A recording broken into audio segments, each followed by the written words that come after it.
Hello everyone. इस video में हम लोग क्लास 10th के साइंस का चैप्टर नंबर 10 जो कि है लाइट, उसके बारे में बात करेंगे। लाइट काफ़ी बड़ा चैप्टर है, इसलिए हम इसको दो पार्ट में पढ़ेंगे। एक रिफ्लेक्शन ऑफ लाइट और दूसरा पढ़ेंगे हम लोग रिफ्रैक्शन ऑफ लाइट। तो इस वीडियो में हम लोग रिफ्लेक्शन ऑफ लाइट के बारे में पूरा पढ़ लेते हैं और अगले वीडियो में हम लोग रिफ्रैक्शन ऑफ लाइट के बारे में बात करेंगे। तो रिफ्लेक्शन ऑफ लाइट को पढ़ने से पहले हम लोग देखते हैं कि लाइट क्या होता है। तो light is a form of energy that help us to see the various object around us. Light एक एनर्जी है जो कि हमें अपने आसपास की चीज़ों को देखने में मदद करता है।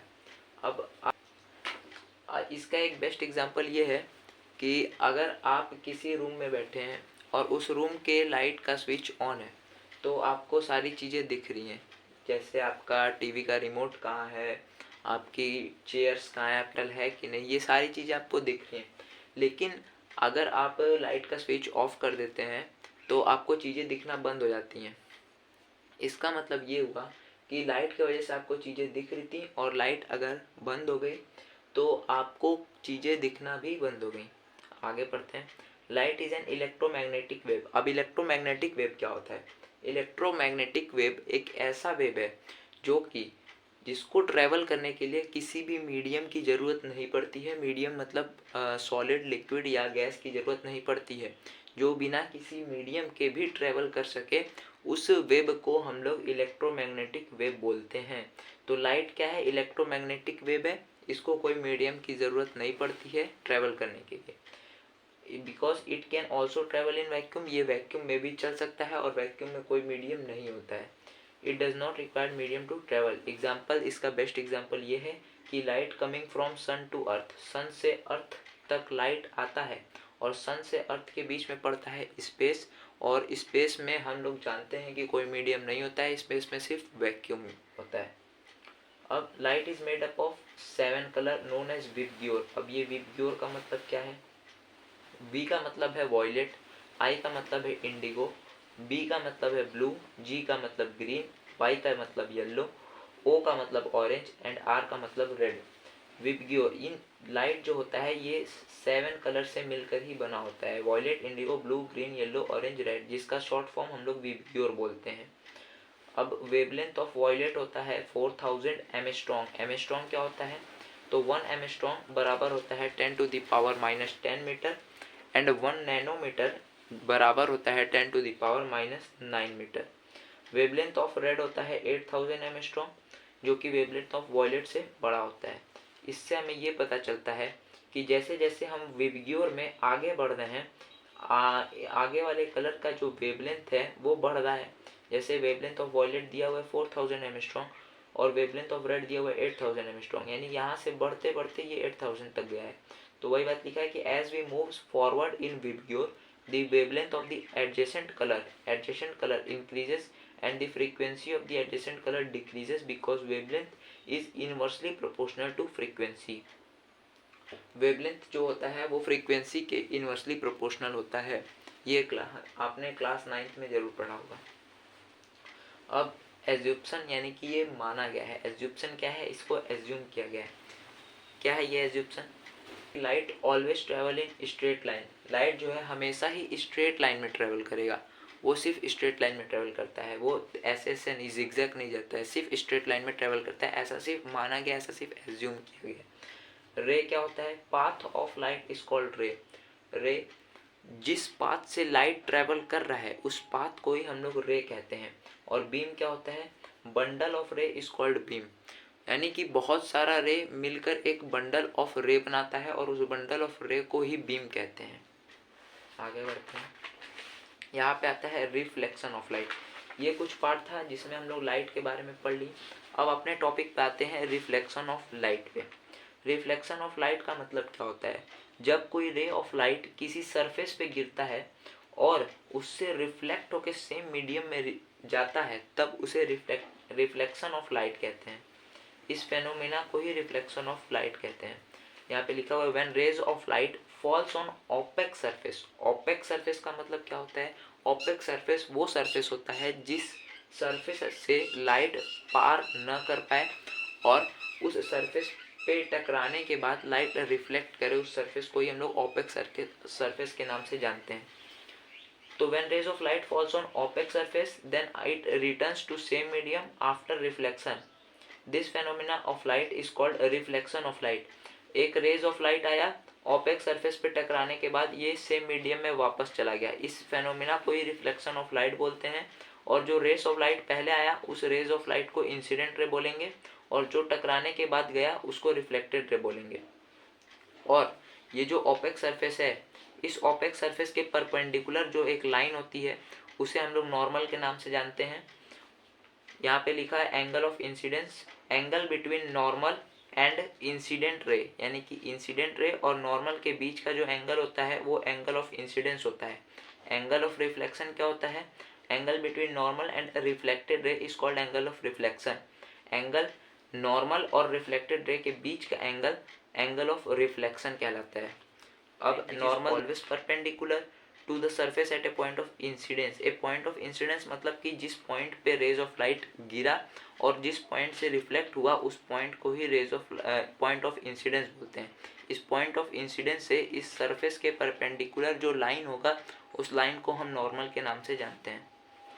Note, angle of incidence and angle of reflection is always measured from normal. Angle of incidence and angle of reflection ये हमेशा ही नॉर्मल से मेजर होते हैं, ना कि इधर से, ये हमेशा नॉर्मल से मेजर होंगे इस तरीके से। अब पढ़ते हैं laws of reflection of light. Laws of reflection of light क्या होता है? दो लॉ होते हैं, रिफ्लेक्शन ऑफ लाइट के दो लॉ होते हैं। पहला लॉ कहता है कि एंगल ऑफ इंसिडेंस जो है, ये angle of incidence is always equal to angle of reflection. ये एंगल ऑफ इंसिडेंस हमेशा ही एंगल ऑफ रिफ्लेक्शन के इक्वल होगा। दूसरा लॉ कहता है कि the incident ray, normal and the reflected ray all lie in the same plane at point of incidence. तो the incident ray, the normal and the reflected ray all lie in the same plane at point of incidence, मतलब कि ये तीनों ही चीज एक ही plane पे लाई करेंगे और पॉइंट ऑफ इंसिडेंस पे लाई करेंगे। अब बढ़ते हैं आगे और नॉर्मल इंसिडेंस क्या होता है। अब जरूरी थोड़ी है कि रेज ऑफ लाइट ऐसे गिरे, अब रेज ऑफ लाइट सीधे भी तो गिर सकती है। जब रेज ऑफ लाइट सरफेस के सीधे गिरेगी तो क्या होगा कि वो रेज ऑफ लाइट इस सरफेस के परपेंडिकुलर होगी, और परपेंडिकुलर होता है नॉर्मल, यानी कि वो raise of light incident ray जो होगी नॉर्मल के पैरेलल गिरेगी, नॉर्मल के साथ गिरेगी। तो जब वो सीधे गिरेगी तो वो एंगल तो कोई बना नहीं पाएगी क्योंकि वो नॉर्मल के पैरेलल है, और जब वैसे पर्टिकुलर टू सरफेस गिरेगी तो वो वापस चली जाएगी। इसी को नॉर्मल इंसिडेंस कहते हैं। In this case angle of incidence 0 degree होता है, और एंगल इंसिडेंस 0 डिग्री होने के कारण ही एंगल आर 0 डिग्री होता है, क्योंकि एंगल यहाँ पे लॉ पढ़े हैं, angle of incidence is always equal to angle of reflection, इसलिए angle i is equal to angle r. So ये 0 तो ये भी 0, और ये सेम पाथ से ही रिट्रेस कर जाएगी। When light incident perpendicular to opaque surface, then after reflection it retraces its initial path. This phenomena is known as normal incidence. मतलब कि एक rays of light perpendicular to opaque surface आती है और आफ्टर रिफ्लेक्शन वो same path से retrace back करती है, यानी कि सेम पाथ से ही वापस जाती है। अब normal for spherical mirror. Plane mirror के लिए तो हम लोग देख लिया ओपेक सरफेस था, जो कि ऐसे नॉर्मल जो होता है वो इसके परपेंडिकुलर हो रहा था। लेकिन जब नॉर्मल फॉर स्फेरिकल सरफेस बोलेंगे तब इसका नॉर्मल हम लोग कैसे फाइंड करेंगे? तो स्फेरिकल सरफेस का नॉर्मल जो होता है वो हमेशा ही स्फेरिकल के सेंटर से पास करता है। Normal of spherical surface always passes through its centre. इस स्फेयर का जो नॉर्मल होगा वो हमेशा इस स्फेयर के सेंटर से पास करेगा। यहाँ से अगर कोई लाइन जाती है तो वो इसका नॉर्मल नहीं होगी।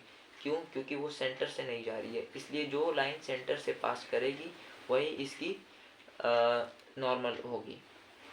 अब condition for image formation. Image formation के दो कंडीशन होते हैं। पहला कंडीशन ये होता है कि there must be at least 2 rays of light, मतलब कि 2 रे ऑफ लाइट, जरूरी है कि 2 रे ऑफ लाइट होना ही होना चाहिए, और rays of light must intersect each other और appear to intersect each other. और वो दोनों रेज ऑफ लाइट इंटरसेक्ट या तो करे या तो अपीयर हो कि वो इंटरसेक्ट हो रही है, या तो वो इंटरसेक्ट करनी चाहिए या तो ऐसा लगना चाहिए कि वो इंटरसेक्ट करेगी। इस जब ये दोनों कंडीशन होते हैं तभी इमेज फॉर्म होगा। At point of intersection image is formed, यानी कि जिस पॉइंट पे इंटरसेक्शन हो रहा है, जिस पॉइंट पे कट रही है, जैसे कि ये एक रेज ऑफ लाइट है और ये दूसरी रेज ऑफ लाइट है, और जिस पॉइंट पे कट रही है यानी कि इस पॉइंट पे कट रही है, इस पॉइंट पे ही इमेज फॉर्म होगा, इस पॉइंट ऑफ इंटरसेक्शन पे ही इमेज फॉर्म होगा। अब पढ़ लेते हैं टाइप्स ऑफ इमेज। इमेज कितने प्रकार के होते हैं? इमेज दो प्रकार के होते हैं, real image and virtual image. Real image, virtual image. Real image क्या होता है? When rays of light actually intersect each other then real image is formed. जब रेज ऑफ लाइट एक दूसरे से एक्चुअली इंटरसेक्ट करेंगे तो रियल इमेज फॉर्म होगा। And when rays of light appears to intersect each other then virtual image is formed. और when rays of light appears to intersect होंगे, यानी कि ऐसा लगेगा कि वे इंटरसेक्ट कर रहे हैं परंतु वो एक्चुअली में इंटरसेक्ट नहीं करेंगे, तो वहाँ पे वर्चुअल इमेज फॉर्म होगा। और रियल इमेज जो होगा वो हमेशा ही इन्वर्टेड यानी कि उल्टा फॉर्म होगा। It is always form inverted, it is always form erect upright. Virtual image जो होगा वो इरेक्ट अपराइट यानी कि सीधा फॉर्म होगा, और रियल इमेज जो है वो इन्वर्टेड फॉर्म होगा, उल्टा फॉर्म होगा। It can obtain on screen, it can not obtain. अब टाइप्स ऑफ मिरर पढ़ लेते हैं। Types of mirror. मिरर जो होता है वो 3 टाइप्स का होता है। एक होता है प्लेन मिरर, दूसरा कनकेव मिरर, तीसरा कन्वेक्स मिरर। कनकेव मिरर और कन्वेक्स मिरर जो होता है वो स्फेरिकल मिरर में आ जाता है, इसलिए प्लेन मिरर और स्फेरिकल मिरर। स्फेरिकल मिरर के 2 पार्ट हैं, कनकेव मिरर और कन्वेक्स मिरर। तो image formation by plane mirror. Plane mirror image कैसे फॉर्म करता है? प्लेन मिरर मान लेते हैं कि ये एक प्लेन मिरर है और ये साइड जो है ये इसका पॉलिश्ड साइड है, ये पॉलिश्ड साइड है और ये रिफ्लेक्टिंग साइड है। तो यहाँ पे एक ऑब्जेक्ट रख दिए ए बी, ये एक रे ऐसे इसका एक रे जाएगा जो कि रिफ्लेक्ट होने के बाद सेम पाथ से रिट्रेस करेगा, क्योंकि ये इसके परपेंडिकुलर गया था और परपेंडिकुलर जाने से ये सेम पाथ से ही रिट्रेस बैक करेगा। तो ये सेम पाथ से रिट्रेस बैक कर दिया और ये रेज ऑफ लाइट इधर चला गया। एक रे ऐसे जाएगा जो कि इधर चल जाएगा। अब ये दोनों रे कभी भी अपने आप इंटरसेक्ट नहीं करेंगे, इसलिए इन दोनों को इंटरसेक्ट करना पड़ेगा, करवाना पड़ेगा। तो इन दोनों रे को जब हम बैकवर्ड प्रोड्यूस करेंगे, इन दोनों रे को जब हम बैकवर्ड प्रोड्यूस करेंगे तो ये दोनों रे यहाँ पे मिलेंगे, और जब ये दोनों रे यहाँ पे मिलेंगे तो ये पॉइंट ऑफ इंटरसेक्शन हो जाएगा और यहीं पे इमेज फॉर्म हो जाएगा। इसी प्रकार से यहाँ से ये चला गया, इसका रे रिफ्लेक्ट होके और ये रे रिफ्लेक्ट होके इधर आ गया। इन दोनों रे को हम बैकवर्ड प्रोड्यूस करते हैं तो ये पॉइंट ऑफ इंटरसेक्शन यहाँ पे आता है, इसलिए यहाँ पे इमेज फॉर्म होगा। ये पॉइंट ऑफ इंटरसेक्शन हो गया और ये x मीटर इसका हाइट है, ये x centimetre distance from mirror है। तो इमेज जो फॉर्म होगा वो x मीटर के हाइट का ही होगा और x सेंटीमीटर के डिस्टेंस पे ही फॉर्म होगा, यानी कि सेम साइज का भी बनेगा और सेम डिस्टेंस पे भी बनेगा। ये जो ऑब्जेक्ट है ये मिरर से x सेंटीमीटर के दूर पे है, तो इमेज जो बनेगा वो मिरर के अंदर भी x सेंटीमीटर के दूर पे ही बनेगा। ठीक, इसका प्रॉपर्टीज पढ़ लेते हैं। Properties of image formed by plane mirror. पहला प्रॉपर्टी ये है कि image formed by plane mirror is virtual image and erect upright. Virtual image इसलिए हुआ क्योंकि इसका रेज ऑफ लाइट खुद से इंटरसेक्ट नहीं किया है, इसके रेज ऑफ लाइट को हम लोग को ने बैकवर्ड प्रोड्यूस करके इंटरसेक्ट कराया है, इसलिए ये वर्चुअल इमेज है। और वर्चुअल इमेज है तो ये इरेक्ट और अपराइट भी है। यहाँ पे हम इसका पढ़े थे कि वर्चुअल इमेज हमेशा इरेक्ट और अपराइट फॉर्म करता है। दूसरा प्रॉपर्टी ये है कि height of image is equal to height of object, यानी कि जिस हाइट का ऑब्जेक्ट होगा उसी हाइट का इमेज भी बनेगा, सेम हाइट होगा दोनों का। Distance of image from mirror is equal to distance of object from mirror, यानी कि ऑब्जेक्ट मिरर से जितने डिस्टेंस पे होगा उतने ही डिस्टेंस पे इमेज भी फॉर्म्ड होगा। चौथी बात, image formed by plane mirror is laterally inverted, that is left side become right side and right side become left side.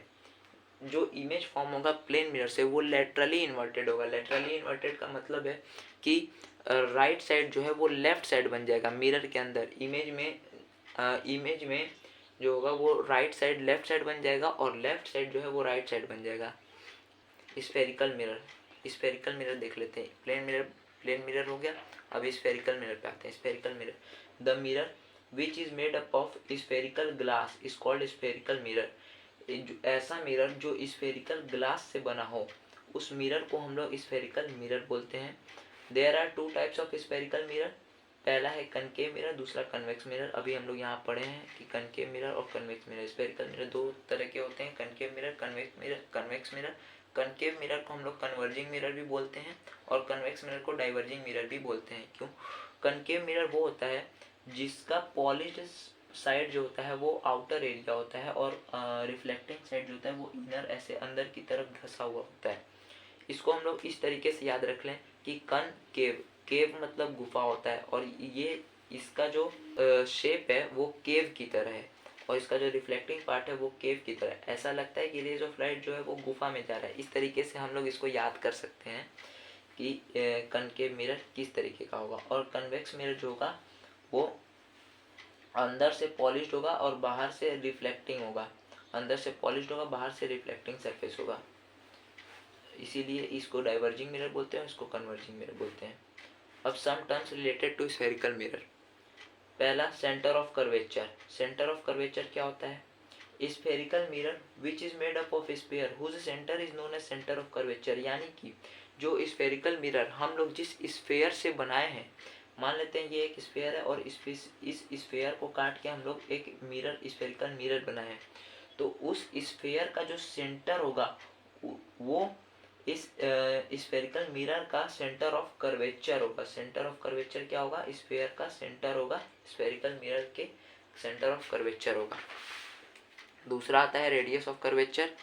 तो spherical mirror which is made up of sphere whose radius is known as radius of curvature. यानी कि spherical, जो spherical mirror है वो जिस sphere से मिलके बना है उस स्फेयर के रेडियस को ही हम लोग रेडियस ऑफ कर्वेचर कहेंगे।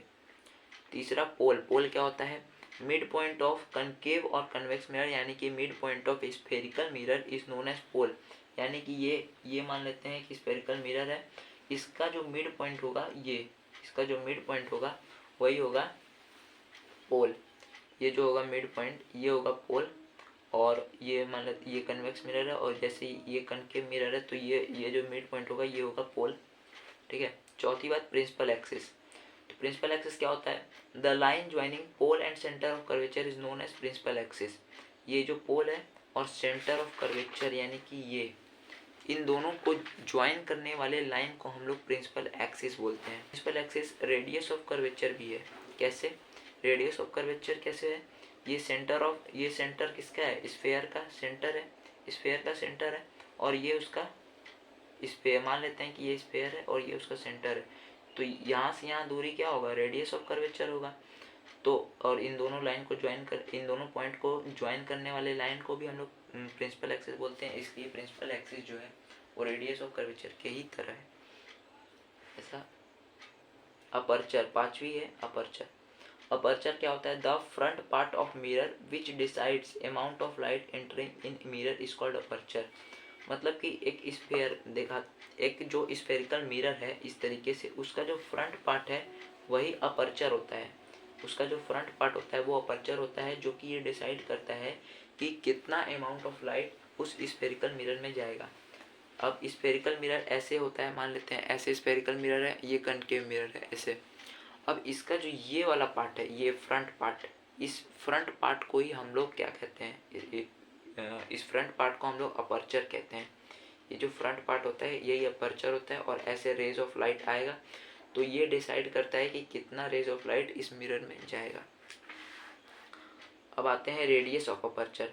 तो radius of front part of mirror is called radius of aperture, यानी कि इस फ्रंट पार्ट ऑफ मिरर के रेडियस को ही हम लोग रेडियस ऑफ अपर्चर बोलेंगे। यानी कि ये है, इसका फ्रंट पार्ट ये है तो इसका रेडियस क्या होगा? ये होगा रेडियस। ये फ्रंट पार्ट है जिसको हम लोग अपर्चर बोलते हैं और रेडियस ऑफ अपर्चर क्या होगा? रेडियस ऑफ फ्रंट पार्ट, यानी कि ये जो होगा इसका रेडियस होगा। अब सातवें नंबर फोकस, जो कि बहुत ही इंपॉर्टेंट है, ये पढ़ लेते हैं। पहला फोकस ऑफ कनकेव मिरर पढ़ते हैं। फोकस ऑफ कनकेव मिरर क्या होता है? Rays of light coming parallel to principal axis. Rays of light coming parallel to principal axis, जो कि प्रिंसिपल एक्सिस को सेंटर ऑफ कर्वेचर और पोल को ज्वाइन करने वाले लाइन के पैरेलल जब कोई रेज आती है तो क्या होता है? After reflection from concave mirror converges to a common point on principal axis, this common point is called focus of concave mirror. यानी कि प्रिंसिपल एक्सिस के पैरेलल रेज ऑफ लाइट जब आती है तो कनकेव मिरर से रिफ्लेक्ट होने के बाद प्रिंसिपल एक्सिस पे ही कन्वर्ज एक पॉइंट पे कन्वर्ज होती है, और जिस पॉइंट पे वो कन्वर्ज होती है और मिलती है उस पॉइंट को ही हम लोग क्या कहते हैं, फोकस कहते हैं। Concave mirror have real focus. Real focus कैसे हुआ, क्योंकि इसका रेज ऑफ लाइट खुद प्रिंसिपल एक्सिस पे आके टकराया है, इसलिए ये जो है रियल फोकस है। अब फोकस ऑफ कन्वेक्स मिरर पढ़ते हैं। Rays of light coming parallel to the principal axis after reflection from convex mirror diverges away on producing divergent ray backward. They meet at common point on principal axis. That common point is known as focus of convex mirror. यानी ये एक convex mirror है और ये उसका principal axis है। तो इसके पैरेलल जब एक रे आ रही है, इसके पैरेलल जब रे जाती है तो after reflection from convex mirror ये डाइवर्ज हो जाएगी, ये डाइवर्ज होके इधर चल जाएगी। अब ये दोनों रे कभी मिलने वाली नहीं है, इसलिए इन दोनों को मिलाने के लिए हम लोग इसे बैकवर्ड प्रोड्यूस करेंगे, और जब बैकवर्ड प्रोड्यूस करेंगे तो ये एक पॉइंट पे आके मिलेंगी जो कि प्रिंसिपल एक्सिस पे होगा, और इसी पॉइंट को हम लोग फोकस कहते हैं। ठीक है, फोकस समझ आ गया। कन्वेक्स मिरर है वर्चुअल फोकस। वर्चुअल क्यों है, क्योंकि इसके रेज ऑफ लाइट को हमें खुद से मिलाना पड़ा है, इसलिए ये वर्चुअल है। अब आगे बढ़ते हैं। Focal length. Distance between pole and focus is called focal length. Distance between pole है ये और फोकस है ये, जो कि यहाँ पे मिला है, तो ये फोकस हो गया, ये पोल हो गया। इन दोनों के बीच का जो डिस्टेंस है वो फोकल लेंथ कहलाता है। वैसे ही इसमें देख लेते हैं, कन्वेक्स मिरर में ये डाइवर्जेंस हुआ था और इन दोनों को बैकवर्ड प्रोड्यूस करके यहाँ मिला, ये फोकस हो गया और ये पोल हो गया। इन दोनों के बीच का जो डिस्टेंस होता है वो फोकल लेंथ कहलाता है। Relation between focal length and radius of curvature. Focal length जो होता है वो half of radius of curvature होता है। कैसे, ये पूरा आपका जो है वो रेडियस ऑफ कर्वेचर है और फोकल लेंथ सिर्फ इतना है, तो half of radius of curvature हुआ ना। ये फोकस और पोल की दूरी हुई फोकल लेंथ कहलाती है, और जो रेडियस ऑफ कर्वेचर है वो पोल और सेंटर ऑफ कर्वेचर है, तो इसका हाफ जो होगा वो रेडियस ऑफ कर्वेचर होगा, यानी फोकल लेंथ जो होता है half of radius of curvature होता है।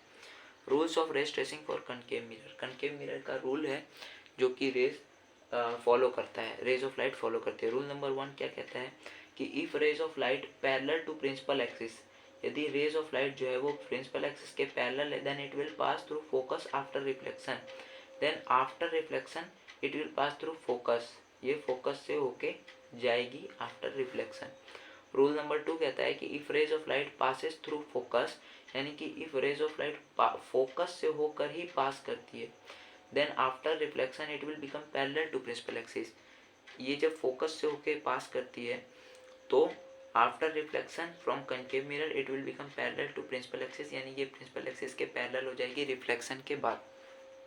Rule number 3, when rays of light passes through centre of curvature, यानी कि रेज ऑफ लाइट जब सेंटर ऑफ कर्वेचर से पास करती है, then after reflection it retrace its initial path, ये same path से ही रिट्रेस करेगी, ये सेम पाथ से रिट्रेस बैक करेगी। अब ये रिट्रेस बैक क्यों कर रही है, इसका एक कारण है। देखो, ये एक स्फेरिकल मिरर है, यहाँ पे सपोज कर लेते हैं ये एक स्फेरिकल मिरर है जिसका सेंटर ये है, और हमने पिछले में पढ़ा था यहाँ पे कि जो नॉर्मल ऑफ स्फेरिकल सरफेस होता है वो सेंटर से पास करता है नॉर्मल, और नॉर्मल से आने वाली रे हमेशा रिट्रेस बैक करती है। तो ये जो हुआ था यहाँ पे, इसका सेंटर ऑफ कर्वेचर ये है, तो जो रे आई वो सेंटर ऑफ कर्वेचर से आई, यानी कि ये नॉर्मल पे आई, और जब नॉर्मल पे आई तो सेम पाथ से वापस जाएगी, इसलिए जब कोई रे सेंटर ऑफ कर्वेचर पे आती है तो वो सेम पाथ से ही वापस जाती है। Rule number 4, when rays of light incident on pole, यानी कि रेज ऑफ लाइट जब पोल पे इंसिडेंट करती है यानी पोल पे टकराती है, then angle i is equal to angle r, यानी angle of incidence is equal to angle of reflection, ये दोनों एंगल इक्वल होता है। हालांकि इस सभी केस में angle i is equal to angle r होगा। Image formation by concave mirror. अब रूल पढ़ लिया कि रूल ऑफ रेज ट्रेसिंग पढ़ लिया, इसके बाद पढ़ लेते हैं image formation by concave mirror. लेकिन इसको पढ़ने से पहले एक बात ध्यान रखना है कि note, parallel rays meet at infinity, parallel rays comes from infinity. मतलब कि जो पैरेलल रे होता है, पैरेलल रे जो होता है वो हमेशा ही इन्फिनिटी से आता है, और वो जाकर भी इन्फिनिटी पे ही मिलता है। जैसे ये दो पैरेलल रे हैं, ये दोनों पैरेलल रे जब जाएंगी तो ये कहाँ से आ रही हैं, ये इन्फिनिटी से आती हैं और इन्फिनिटी पर ही जाके मिलती हैं। ठीक है, केस वन। अब केस वन पढ़ते हैं, ऑब्जेक्ट एट इन्फिनिटी। जब ऑब्जेक्ट इन्फिनिटी पे होगा तब क्या होगा, जब ऑब्जेक्ट इन्फिनिटी पे होगा तो इन्फिनिटी से अभी हम लोग पढ़े हैं कि पैरेलल रे आती हैं, तो इन्फिनिटी से जब एक पैरेलल रे आएगी तो पैरेलल रे आने के बाद वो फोकस पे मिलेगी, तो image formed is at focus. Image जो होगा वो फोकस पे फॉर्म होगा। Image is real and inverted. Image जो होगा वो रियल एंड इन्वर्टेड होगा क्योंकि रे खुद से इंटरसेक्ट की हैं। और image is highly diminished, point size का बनेगा। क्यों, क्योंकि रेस आई और यहाँ पे टकरा के बनी, तो यहाँ पे जो इमेज फॉर्म होगा वो एकदम छोटा फॉर्म होगा, बहुत स्मॉल। हाईली डिमिनिश्ड का मतलब बहुत छोटा पॉइंट साइज होगा। Case number 2, object is beyond C, यानी बियॉन्ड सी यानी कि सेंटर ऑफ कर्वेचर के पीछे जब कोई ऑब्जेक्ट होगा तब क्या होगा, तब एक रे जो कि पैरेलल जाएगी और पैरेलल जाएगी तो फोकस से पास करेगी, और एक जब फोकस से जाएगी तो पैरेलल जाएगी, फोकस से जाने के बाद ये प्रिंसिपल एक्सिस के पैरेलल हो जाएगी, तो ये कहाँ फॉर्म होगा, ये सेंटर ऑफ कर्वेचर और फोकस के बीच में इमेज फॉर्म होगा जो कि इन्वर्टेड होगा। तो image formed is between C and F, यानी कि सेंटर ऑफ कर्वेचर और फोकस के बीच में इमेज फॉर्म होगा। Image is real and inverted, क्योंकि रे खुद से इंटरसेक्ट की है इसलिए इमेज जो होगा वो रियल एंड इन्वर्टेड होगा। और इमेज इज डिमिनिश्ड यानी कि छोटा बना रहा है as compare to the object, object के कंपेयर में ये जो इमेज है वो छोटा बना रहा है। केस नंबर 3, ऑब्जेक्ट एट सी। जब ऑब्जेक्ट सी पे होगा तो एक पैरेलल रे जाएगा जो कि फोकस से पास होगा, और दूसरा जो फोकस से जाएगा वो पैरेलल हो जाएगा, तो इमेज जो होगा वो सी पे फॉर्म होगा। ये गलत थोड़ा सा बन गया है, यहाँ पे सी पे फॉर्म होगा इमेज, और सी पे इमेज जो होगा वो सी पे फॉर्म होगा, यानी कि सेंटर ऑफ कर्वेचर पे ही फॉर्म होगा। Image formed is at C.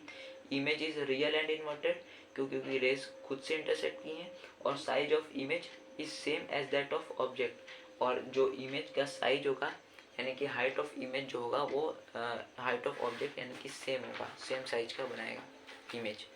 Case number 4, object is in between C and F, यानी सी और एफ के बीच में जब ऑब्जेक्ट होगा तो तब क्या होगा, एक पैरेलल रे जाएगा जो कि फोकस से जाएगा, और फोकस से जाने के बाद पैरेलल जाएगा जो कि इमेज जो होगा, image formed is beyond C, तो बियॉन्ड सी जो होगा इमेज जो होगा वो बियॉन्ड सी फॉर्म होगा। और image is real and inverted क्योंकि ये रेस खुद से इंटरसेक्ट की हैं इसलिए ये रियल एंड इन्वर्टेड बनेगा। और इमेज इज हाई मैग्नीफाइड यानी कि ऑब्जेक्ट जितना बड़ा था उससे थोड़ा सा बड़ा इमेज फॉर्म्ड होगा, थोड़ा सा बड़ा इमेज फॉर्म्ड होगा इस केस में।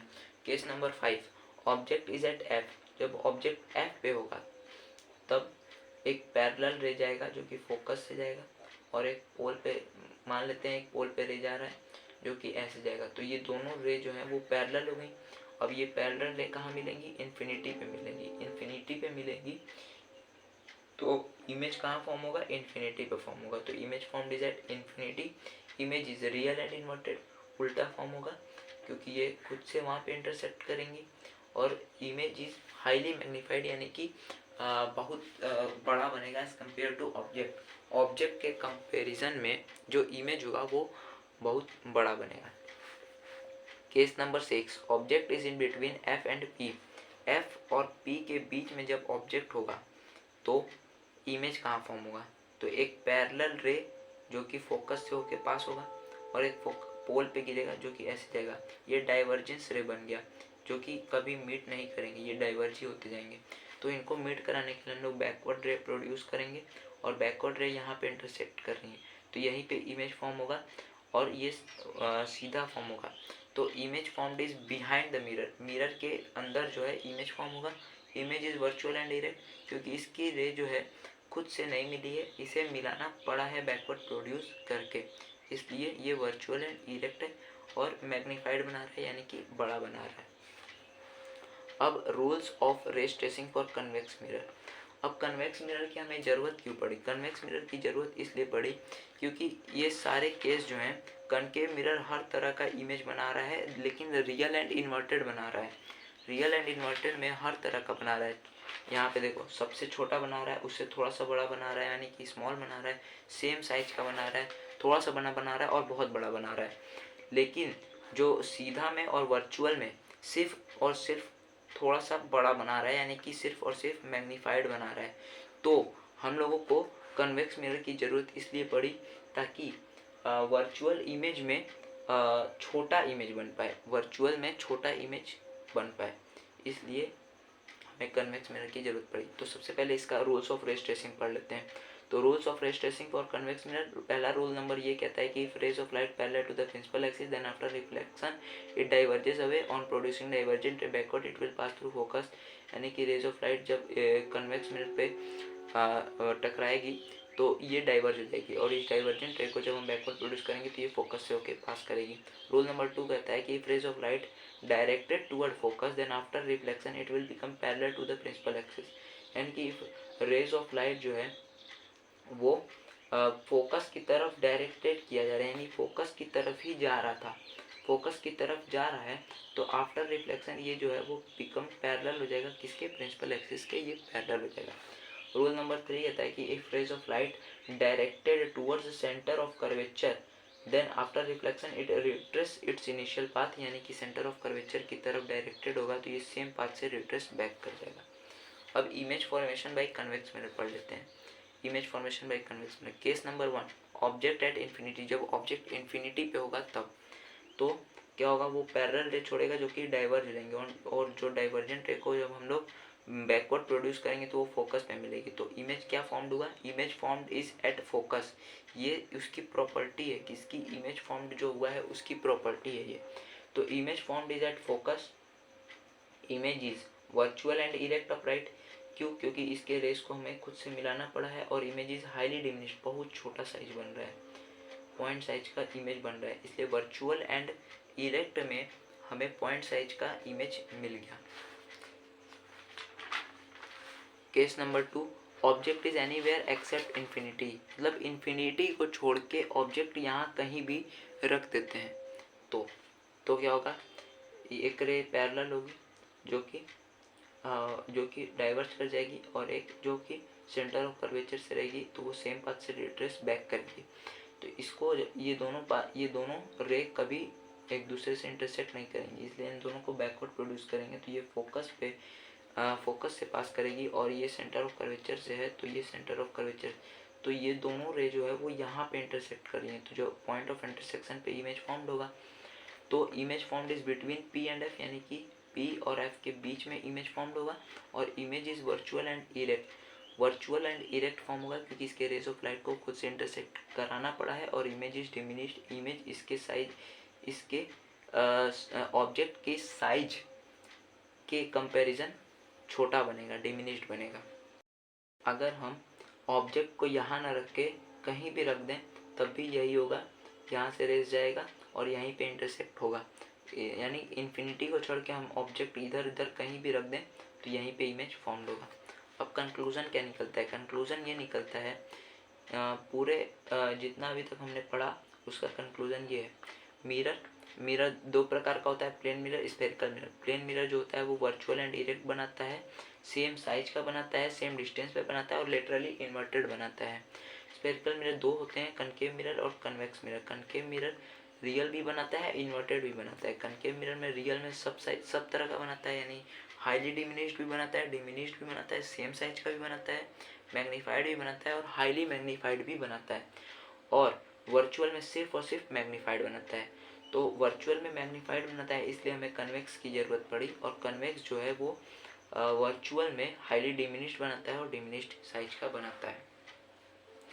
साइन कन्वेंशन क्या होता है, साइन कन्वेंशन एक ऐसा रूल है जिसे हम माना गया है कि ऐसा होता है, सिर्फ इसे माना गया है, ये रियलिटी नहीं होती है। ये पहला रूल इसका ये कहता है कि all distance are measured from pole, हर जो डिस्टेंस होता है वो पोल से मेज़र किया जाता है। ये पहली इसकी रूल है कि सारी डिस्टेंस जो है वो पोल से मेजर्ड होगी, यानी कि ये पोल है और यहीं से सारी डिस्टेंस मेजर्ड होगी। अगर हमको पी से सी का डिस्टेंस फाइंड करना है तो हम यहाँ से डिस्टेंस फाइंड करेंगे, ना कि यहाँ से, ठीक है। तो all distance are measured from pole. अब दूसरा रूल कहता है कि direction of incident ray are taken as positive and opposite to it is negative. जो डायरेक्शन ऑफ इंसिडेंट रे कैसे जाएगा, ऐसे जाएगा, ये होता है इंसिडेंट रे, ये इंसिडेंट रे, इसको हम लोग हमेशा ही पॉजिटिव मिलेंगे according to sign convention.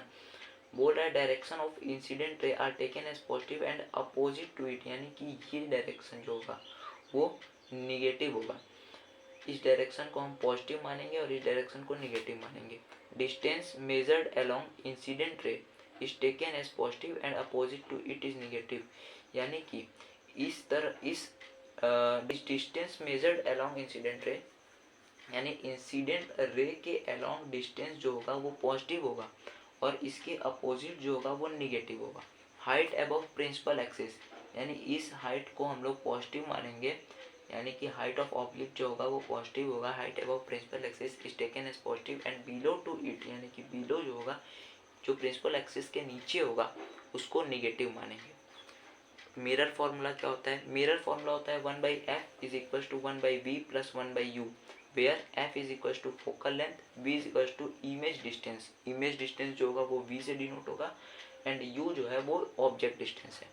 Note always put f v u with their sign, और इसका साइन हम लोग यहाँ से पता कर लेंगे कि साइन कन्वेंशन से कि वो निगेटिव होगा या पॉजिटिव होगा। अब मैग्निफिकेशन क्या होता है, मैग्निफिकेशन जो होता है इसके अलग अलग नाम हो सकते हैं, linear, transverse, lateral magnification. Magnification is ratio of height of image to height of object, magnification is equal to h i, यानी कि height of image to the height of object, और मैग्निफिकेशन जो होगा वो -v/u, यानी कि -v का मतलब होता है इमेज डिस्टेंस, तो minus image distance by object distance v, -v/u। ठीक है। Some points related to magnification, अब कुछ पॉइंट्स हैं जो मैग्निफिकेशन से रिलेटेड है।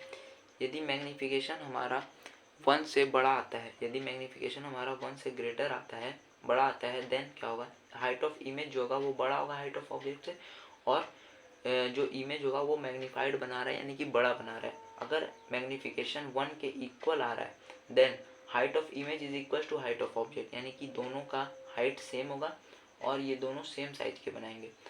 मैग्निफिकेशन जो होगा अगर 1 से छोटा है, देन हाइट ऑफ इमेज छोटा होगा हाइट ऑफ ऑब्जेक्ट से, और इमेज जो होगा वो डिमिनिश्ड हो रहा है, डिमिनिश्ड बन रहा है, यानी कि छोटा बन रहा है।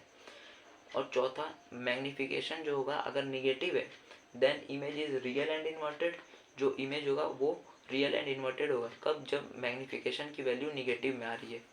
और 5 नंबर, जब मैग्निफिकेशन की वैल्यू पॉजिटिव में आएगी, then image is virtual and erect upright, तो इमेज जो होगा वो वर्चुअल फॉर्म होगा, कब, जब मैग्निफिकेशन पॉजिटिव होगा। इस प्रकार से मैग्निफिकेशन से ही हम ये पता लगा सकते हैं कि इमेज जो है वो बड़ा बन रहा है या सेम साइज का बन रहा है या छोटा बन रहा है, और इसके साइन से हम ये पता लगा सकते हैं कि इमेज जो है वो रियल बन रहा है या वर्चुअल बन रहा है। निगेटिव है तो रियल बन रहा है, पॉजिटिव है तो वर्चुअल बन रहा है। मैग्निफिकेशन से मैग्नीट्यूड और साइन पता करते हैं, मैग्निफिकेशन से मैग्नीट्यूड और साइन पता करते हैं।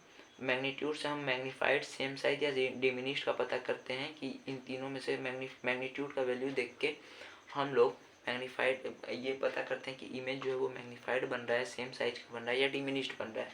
और साइन देख के हम लोग ये बता सकते हैं कि वर्चुअल या फिर रियल बन रहा है। ये पूरा था रिफ्लेक्शन ऑफ लाइट पे। अब हम लोग अगले वीडियो में रिफ्रैक्शन ऑफ लाइट के बारे में बात करेंगे, और अगर आपको कोई भी कन्फ्यूज़न होगी तो कमेंट सेक्शन में ज़रूर पूछिएगा। Thank you.